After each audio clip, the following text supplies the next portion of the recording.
Alternative language. Happiness. Way. Happiness. Exciting. Peace. Challenging.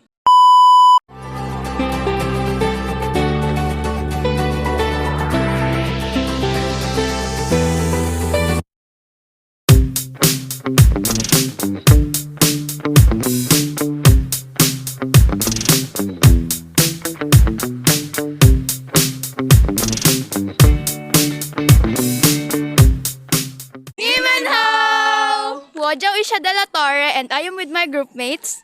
Andre Arguson. Washi Loreo Mijares. Precious Mamaklay. Brent Dixon. And we are now at the demo farm. We are gonna find some students for us to interview for our vlog in Mandarin. Hopefully this week. We are gonna get back to you after we find some students. So for now, goodbye. Zaijan.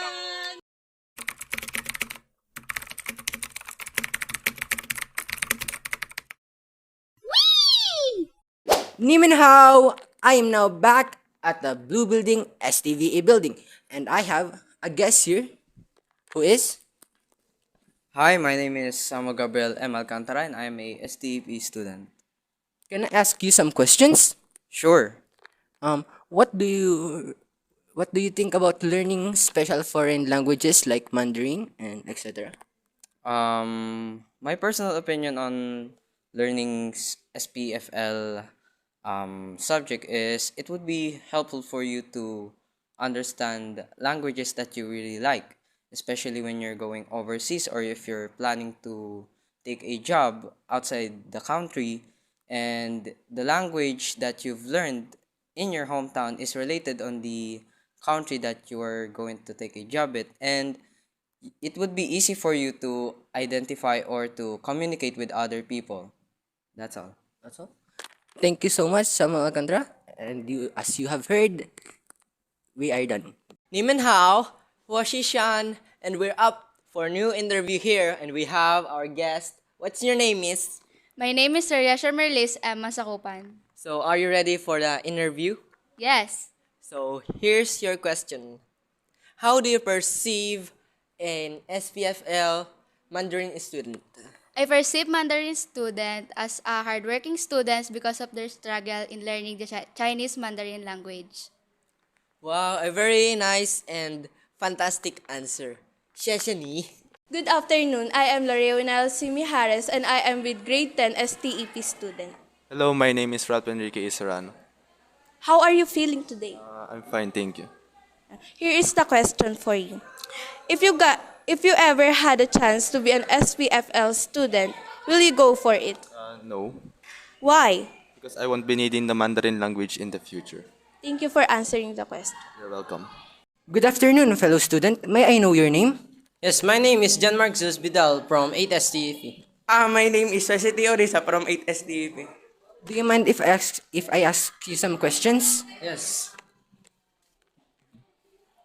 We heard that you also passed the examination in Chinese Mandarin. What's the main reason why you didn't choose to be one of us? The reason for that is because when I graduated on grade 6, I was based on science, and my parents told me that I should pick the section STEP because it will help me on my college days, because STEP have a subject called research, and that will help me on college. How about you? My reason is because of my friends, and I had an agreement. All of us are stay on STEP. Thank you.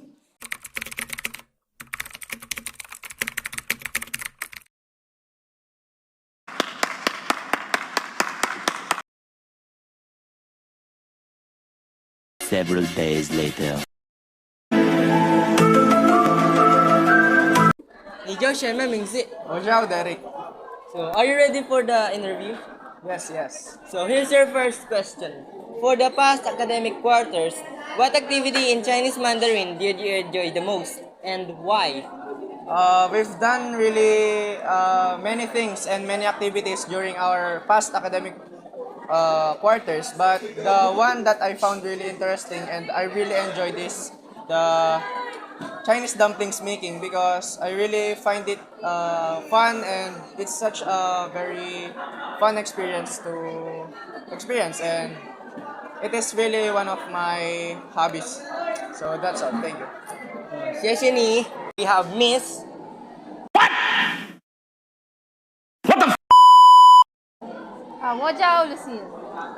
He is Miss Lucille, and your first question is, how do you feel to be an SPFL Mandarin student?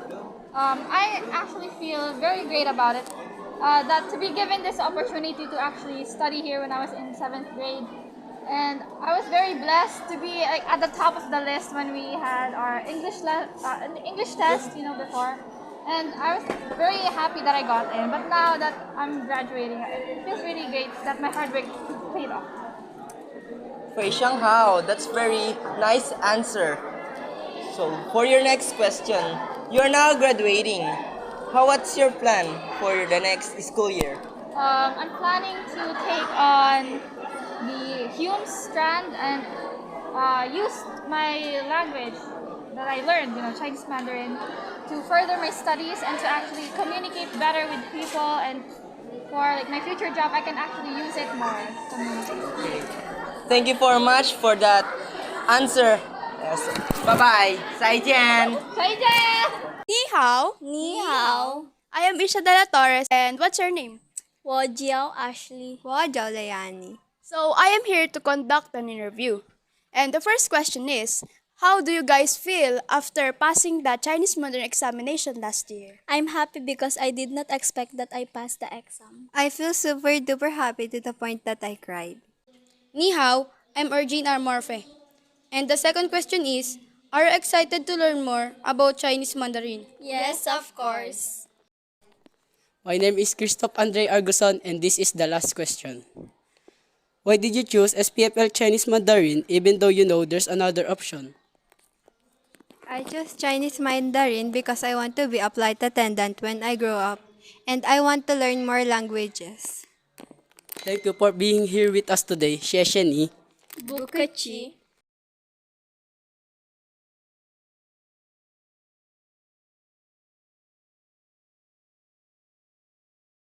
Hi guys, I'm Prashan A, and we have here our lovely teacher, Miss Lenny Baltar Jimena. So, Miss Lenny, how do you feel right now? I'm good, thank you. So, are you ready for the interview, Miss Lenny? Yes. Okay, so here's your first question. What is your first impression about hearing the Chinese Mandarin SPFL program? Actually, at first, I got very curious about it.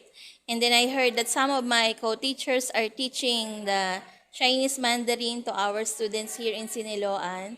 So when Ma'am YºNGYUÄN asked me if I'm really interested, I said yes immediately.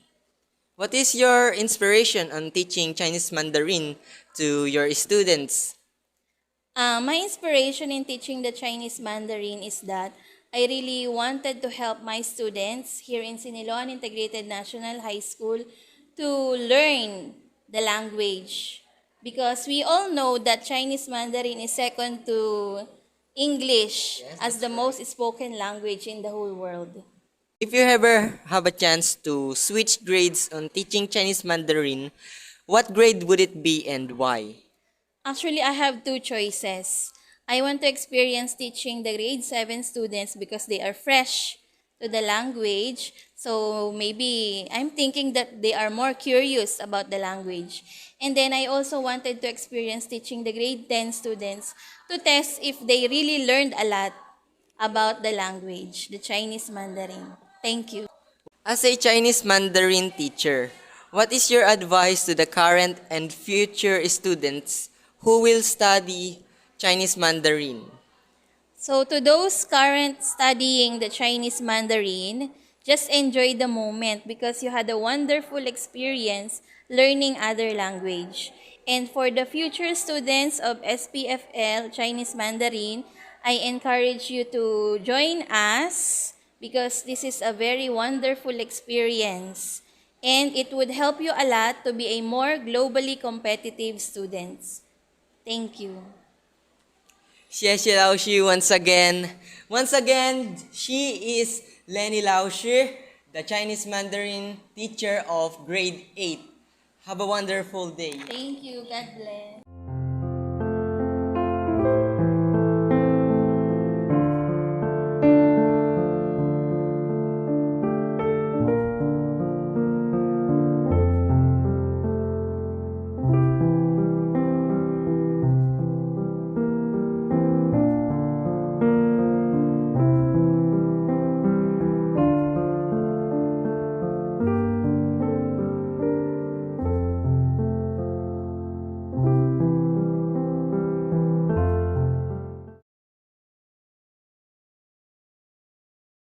Oh my God! Wow! For me, Chinese Mandarin is an alternative language that we are learning. Just like Lenny Laoshi said, Chinese Mandarin is next to English language as the most spoken English in the world. So I think learning Chinese Mandarin will be very useful, especially in the future. Also, if you are planning to go overseas, learning different language will be very helpful. For me, learning Mandarin is a little bit hard, but it is fun to learn since our teacher in Chinese Mandarin is lovable and caring to us. For those who is willing to be a SPFL student in Siniloan Integrated National High School, I'm encouraging you to take the examination so you will be part of the special program for foreign language students just like us. Thank you. Chinese Mandarin for me is a gateway, a path, or a road to communicating with other races and people throughout the world. It is essential for me because since it is the second most spoken language next to English, and furthermore, it is important because I believe when I grow up, I will use this language to communicate throughout my employers and friends, also the people that I am surrounded with. Thank you. Chinese Mandarin for me means understanding Chinese culture. Also, learning their language is an advantage for it gives you an edge when looking for a job because companies prepare people who speak more than one language. For me, Chinese Mandarin is exciting to learn, especially when your Laoshi is very kind and understanding. Learning a language will be easier if you are listening, and it does take time, but we should trust the process because we don't need to rush things. And I am very glad to have this opportunity to learn Chinese Mandarin here in Siniloan Integrated National High School. Chinese Mandarin for me is a hard language and it's very fun to learn. And Chinese Mandarin is the most widely spoken word language. And if you grow up and go to China, you can be able to communicate with the Chinese easily. For me, Chinese Mandarin is a challenging and difficult language to learn, although it's quite fun and exciting. And our teacher Lenny Laoshi is making it easier for us to learn it. And when she's making us do projects about their culture, I always get excited because learning other culture is for me quite fun to do. 你们好，我爱你，我爱你们。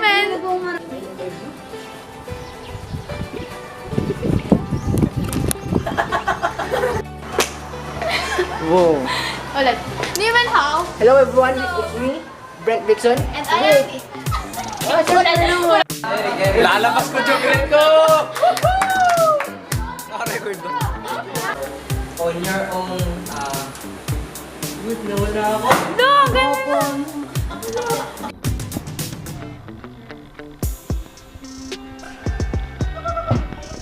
Encouraging you to take the examination. For me,